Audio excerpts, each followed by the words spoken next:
Hi, I'm Mike Semsky. I'm a therapist. Good morning, Michael DeWitt, also a therapist. Today, our topic is what is love? This is going to be so much fun because there's going to be such different perspectives.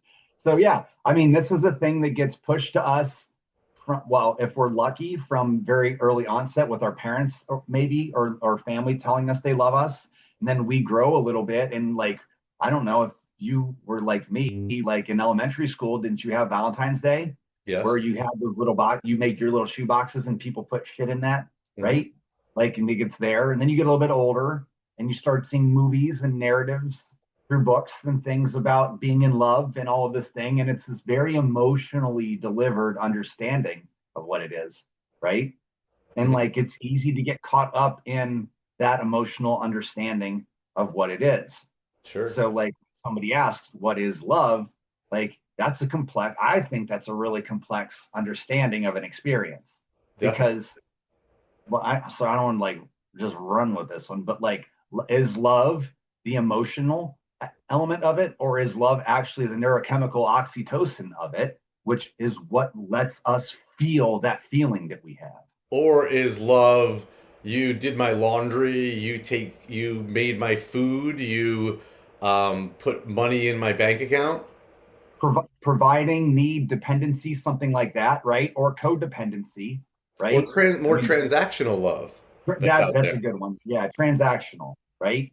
Um, So, I mean, I don't know. I'll let you go because I'm gonna have the less conventional take on this, I think. I'm honestly Um, not sure what convention I'm going to for this topic either, but I think you bring up good points of what the messaging has been from, birth and all that, which, as I say, birth makes me think of also like early nurturing would probably factor in too, even what I'm saying, if a child, a baby, up through infancy and toddler and all that is um, like held and cared for, caressed. You could include like bathing and other things in that. That could be very much like the physical aspect of love.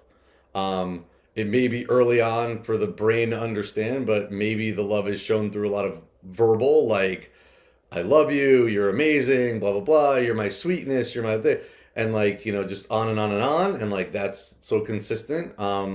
And then again, there's also things that again babies might not recognize their needs being met, but at 3, 4, or 5, the kid might start picking up on, oh, when I'm hungry, these are the people that make sure I have food, and then they start getting out of the house, and like teachers are kind of like mini parents who also take care of you and stuff like that, and show you love. Back to the caring notion of love. and this is, I don't even think we brought this element of it up, but like what, like love is both like receiving something and giving something, Good point. right? Yeah. You feel in love, but you feel in love by receiving. And this is where I'll get into my thing because it is the oxytocin of it. If you remove oxytocin from the situation, you're not going to have that feeling. And So how much chocolate does it take to recreate that feeling? I think it's like yeah, a like couple but there boxes. oysters, chocolate, like there are Ooh, actual ooh. foods I'm not that going to even mix those like two together, but okay, yeah, I got you. Um, induce that feeling that we get, right. right? And that's like when we feel that, we feel in love. That is, from my understanding of this or perception of this, it's from the way we talk to ourselves about what we're receiving, You right? you got to expand that. I like that. Go ahead, keep For going. sure. So if someone, I mean, I'll do it this way. If someone came up to you and smacked you and then said, "I love you," does that ring? Not No. But if they contextual. come No. up to you and like really hug you and give you a kiss and say, "I love you," and look you in the eyes, you then actually interpret that as what we know to be love, Congruent. right? Yeah. Yeah. Right. But again, though, somebody could say, "I love you," and smack you, and are you going to interpret that the same way? No. Right. It's because that's not going to elicit oxytocin in you. It's just not. There's not connection in being smacked, but there is connection and good physical touch. There is connection and good eye contact, and because of that, we get oxytocin and we feel that connection with somebody else. Now, I'm not invalidating everything else that can come from it because it can be beautiful and amazing and all those things. But like that at the heart of it is what it is. It's the Mhm. way that we interpret what we're seeing. We know these to be loving actions or non loving actions, right? And then as we give it, this can where it's a little bit even more complex maybe on this end because like again dependencies and different things or receiving it they might both be complex. But if we have certain types of codependencies and stuff, we might have like an altered version of what love is, and it might be something more transactional, Oh yeah. right? I mean, I'll even we've only really spoken to like really loving and supportive, nurturing people like parents, teachers, or whatever. But there's a lot. I've had a lot of clients that have grown up with families where that it was transactional. Like you get good grades, you get love. You get bad grades, you get shamed, Right. right? Right. And we So could, like this is crossing into what I would call validation versus invalidation, but yep, this all right, overlaps. yeah, and like but this again all will go into I love you, I don't love you Well, type or of you stuff. have value and the love shows when you have value. You don't have value, I pull the love away. Which is Just where like expanding it. yeah, my autistic kind of black and whitey brain, this is where I'll get frustrated when I hear these songs and these movies about this love and love and love and love. And this is so great and all of these things. And I'm like, this doesn't match so many real life like expectations, whether it's because like you could be truly loved by somebody, but be so insecure or dislike yourself so much that you can't even receive what they are giving, which is super valid, loving stuff, right? Absolutely. So love is really all about perception of what we're experiencing and how we feel. Right. And the way we feel is oxytocin. What we experience is more of just a perception. It's an understanding. Like I know this behavior to be loving and I know that behavior to be not, right? Yeah, I So mean, it's not. go ahead. Go ahead. Well, no, what was your last point? It's not what? I was just gonna say, so like I don't think like love isn't a thing. It's not I feel good. Like love is a whole experience, a whole understanding of a whole experience that we mold. Like a lot of people will say it's like how I feel when I feel this swooning, my heart's racing and swooning Right. thing. Right. Know that to be love, but that can be infatuation too. So Right. like we want to just consider the oxytocin because the oxytocin will point to maybe good eye contact and good physical touch and supportive words and things like that, right? But it's us interpreting that. Right. And Well, that that's where I do. Yeah, like and I'll take it just to the other definition. I think now that we're talking about these things, the five love languages, and I've seen seven, I've seen nine. I'll go with five because that's the five I know that no, are really out well. there. But I'll name them. So you already mentioned something. Physical touch comes about. They call it words of affirmation. So there you go. There's gift giving, acts of service, and quality time. And it's interesting. I actually teach those a lot in my private practice, or at least discuss them. And one of the main things that anything about love languages out there will say is you need to learn your love languages, like understand which ones you already have, because we all Mhm. have of those five our top one or two. And then if you're in a partnership or looking to date or like whatever relationships, even other relationships like work relationships and family, but let's look at dating relationships here with this type of romantic love of which of those do you desire the most, because you also have to be careful because sometimes the ones we desire are the ones that we tend to give. So we might be in a partnership where we're like, well, I love physical touch and gift giving, and that person really values like quality time and words of affirmation. So you're just this comes into like couple stuff where you're putting your energy into the wrong things. But to bring it back to our conversation, I think you made a good point that I think is an expansion of this, which is you are have probably been taught or provided that example that physical touch and gift giving were love. You got gifts as a child, as a teenager. People gave you hugs, kisses, love, and all of that. But maybe your family like didn't have a lot of time, so they made the most of the time. Or it wasn't like, no, we're carving out dinner time as a family. That just wasn't how your family operated. So quality time wasn't as valued. So it's like you're carrying those values too from what you learned experiences, and then basically in a way we're all trying to almost like recreate those loving things. So therefore we'd be like, oh, I'm going to show this to my partner. So of course the communication can help with that because all five love languages can land, but we want to figure out some of these like nuances about ourselves. That landing is because of the perception, right? The way Absolutely, that but the we perception started understand it. with what you received a lot, right? Or saw in Yeah. movies or saw in other things. However you experienced Yeah, whatever it was. took it Yeah, in, because I yeah. mean, like for instance, like I had like I work with a lot of neurodivergent clients, and a lot of neurodivergent clients have neurodivergent parents.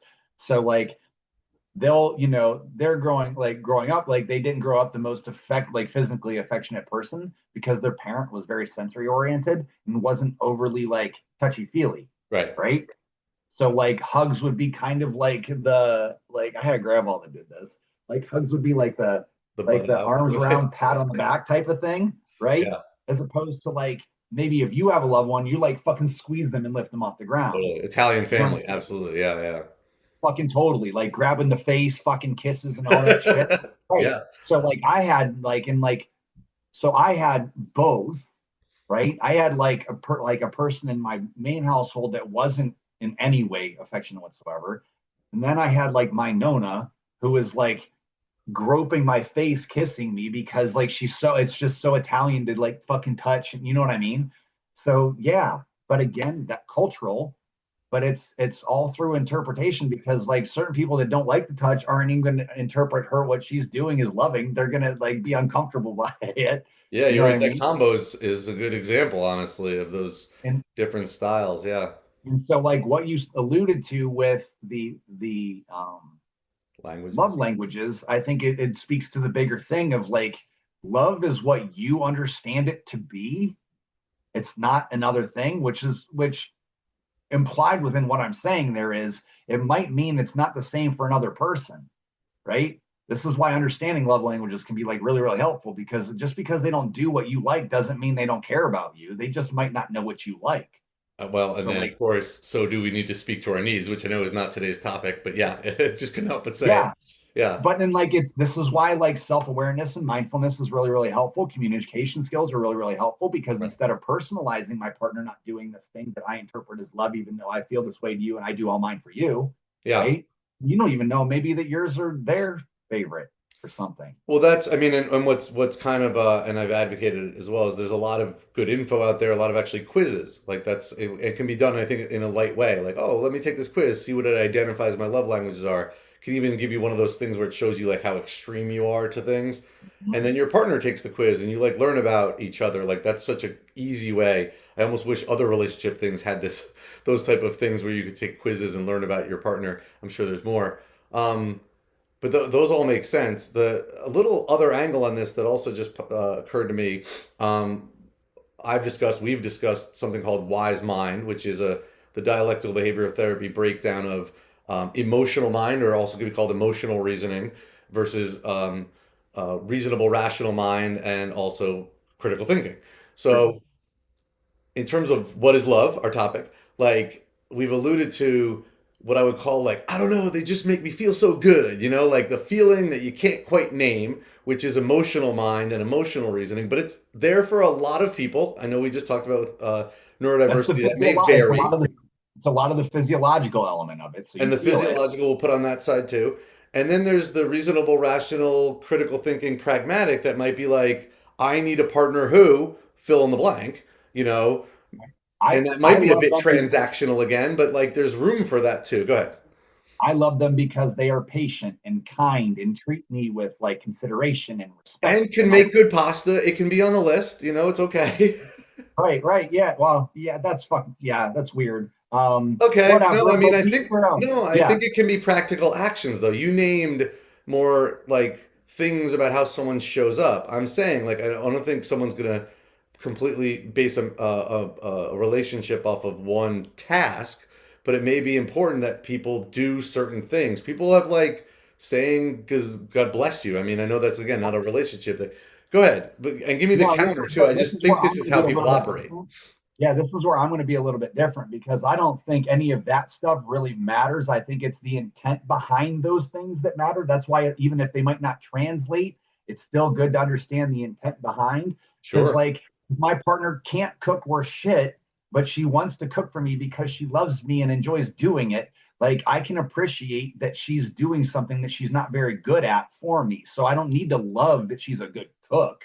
I can appreciate that she's a good cook, but like I love her for the intent with which she is like bringing these like actions of affection or whatever towards me, Sure. right? I And think that's it where can I'll be say like both. I don't think you can love somebody for doing certain things, but like why they're doing it would be why you love them. Well, I Because mean, I appreciate that layer. That's an important layer. I mean, I guess I'm trying to be. leave room for the fact that there are certain traits that people have. I'm going to say it a different way, that is attractive to a person. So someone can be drawn to someone that cooks well, can be drawn to someone Sure. that looks a certain way, can be drawn to someone that does any of those five love languages a certain way, can be into someone who also likes the outdoors. I mean, there's this other worksheet I have that if we ever do links, we'll add, which is called relationship green flags. So But like it's okay to look for someone who has common interests to you. You know what I mean? Those are sure. traits about the person. I don't think this is where I don't think, because I've had like three big clients that have been really aligned with this in a certain way over the last week. So I'm really kind of like in on this. Like, I don't think making those two things synonymous is beneficial. I Okay. think that like understanding that you appreciate this thing in a partner is great. I really do. The fact that they're tidy or on time or whatever it is, that's great that you can appreciate it. But like, I can't tell you how many times I've seen a person with a personality disorder partner where that partner will do all the right gift, like gift giving and words of affirmation, and then there's abusive language whenever there's like that mood swing. So like, is that love? Is that emotional manipulation? Right. Is it so like, I don't think that making the appreciation for an ability synonymous with love and what I understand love to be synonymous, I don't think that's helpful. And I think it convolutes certain relationships understanding for especially where people when they're in Yeah. more tricky No, relationships that's because definitely like the pitfall or cautionary tale with that approach. I'm naming it more because I think that's how people like assess the situation and are drawn to things. So that's a great point though, and I and having them be two separate things that you're thinking about, it almost actually goes back to the idea of what am I sort of feeling from this, and what is like these stats, because if I'm feeling mistreated, even though like your example, like I love you slap in the face, right? So I'm being mistreated, but I'm being told that I'm so great, like that could get confusing unless someone's like, no, the intent is important, the impact on me is important. I mean, it makes me think of, I thought of this earlier with your example of like when you can joke with a dog because a dog doesn't understand your words, so you can say, you're such a terrible dog and you're the worst dog I've ever had. And they're like, I'm so excited. Are we going for a walk? Like, it's okay, we're not going for a walk. Like, so just right, like that's the yeah, cognition versus the emotion. yeah. And that's it, like this is where it like in the beginning where like this is a very layered thing, and I think that's why. Because like you can like to feel and see things are different. And you know, this is where like they treat me like this, but they also do these things. I'm like, when they're that opposite, if there's, for instance, physical abuse, I don't care how many gifts you give, how many Right. sweet things are said to you. That person might, I know we don't have to say that's an evil person, but abuse is never a healthy part of relationship. Safety, yeah, safety is, yeah. Right, right. So like this is why I think like you can't make those things synonymous. I think process all of it, but process it all separately. Like be very kind of like uh, just data oriented about it. Like, what do I have? Like, what do they do that is very, very supportive and in line with things that make me feel loved? And why do I interpret that as being loved? Because I know make big ones, right?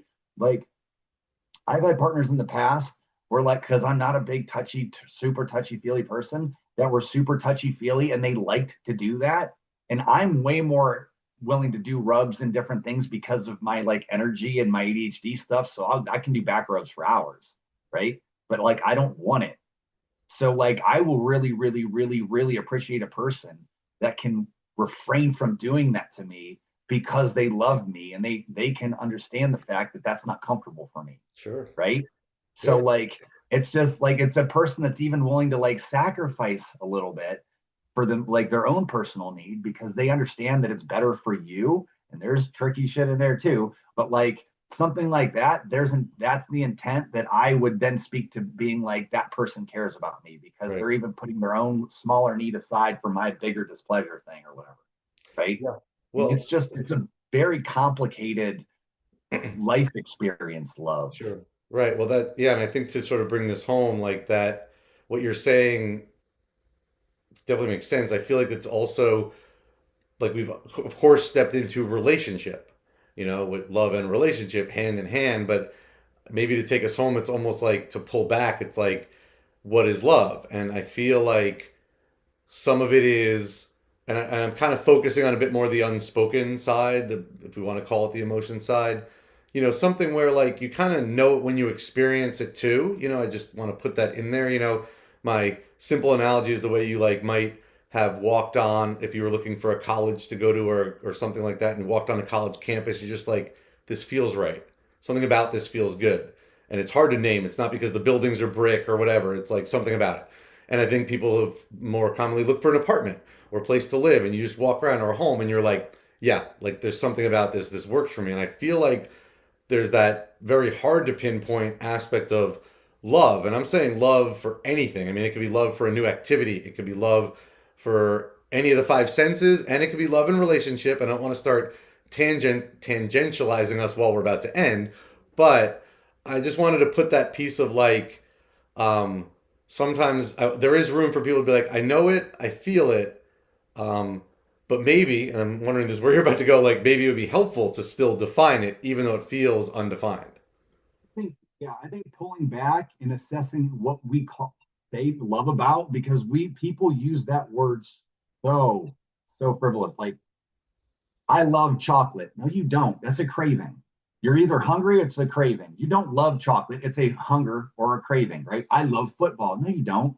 You love the activity or the dopamine or something. You don't love football, right? Love is the thing you get from oxytocin that you have with somebody else that you share. Football doesn't love you back. Chocolate doesn't love you back, It's right? You can enjoy those things. You can crave those a good things. point. Yeah. We say we put love into so many things. I think that further complicates our understanding of the super important part of love life, which is, and I understand colloquial stuff and I get it all, but like if we understand, if we would agree that like love within a relationship is the most powerful type of love, then I think we keep that love and understand everything else with inanimate objects or actions and stuff that give us dopamine or other neurotransmitters. We consider that something else, right? And then we just stick to identifying love with a relationship. And I think if we can really start understanding like intent and need and all those things and start processing like that, I think people would have a lot clearer understanding of like how what they need in relationships and how why they feel the way they do when they get in certain types of relationships. And you could begin to see it better. Because like there's boy, oh boy, infatuation is a super real thing. Love at first sight is not a real thing. There's no such thing as love at first sight. That is purely infatuation. You think that person is pretty, or maybe they have pheromones or something, right? But you cannot love somebody that you do not know. It is impossible. So, anyways, yeah, I think it's a very complex thing. And I think that we can deconstruct it in those simpler ways of understanding someone's intent and understanding how I interpret things based off my need. And I Okay. think we could get to understanding love in relationships a little bit more clearly, or a lot more clearly. Yeah. Yeah. And like what comes to mind that would be like an expansion that I want to do is like there's something, and people might be familiar with like Maslow's hierarchy of needs. And Mm-hmm. like that also kind of speaks to like the way it goes up in a triangle, like even we talked about like food, shelter, clothes on the back, like okay, those are the basics. And then as you go up, there's more like being held, being like heard, being understood, being kind of like intellectually provided for and things like that. So I just wanted to kind of put that other angle because um I think that we like there's like a safety that's also part of this. So just sort of adding that, Yeah, like a and this safety is to I being think your genuine self, like being your this is a genuine good self. topic. Like a month out from Valentine's Day, I think this is a good topic for people. And I've had several clients this week that have Yeah, this is a worked good one. through tough relationships. So Relationships are always out there, it's kind of like having a mattress store. Someone's always going to need a mattress every once in a while. So, yeah, Michael, thank you. Great insight. I appreciate what you had. Made me think of a lot of things that I enjoyed sharing as well. yeah, dude, these are fun. All right, I will see you next week for the next episode or whatever we're going to call this. Sounds good. See you then.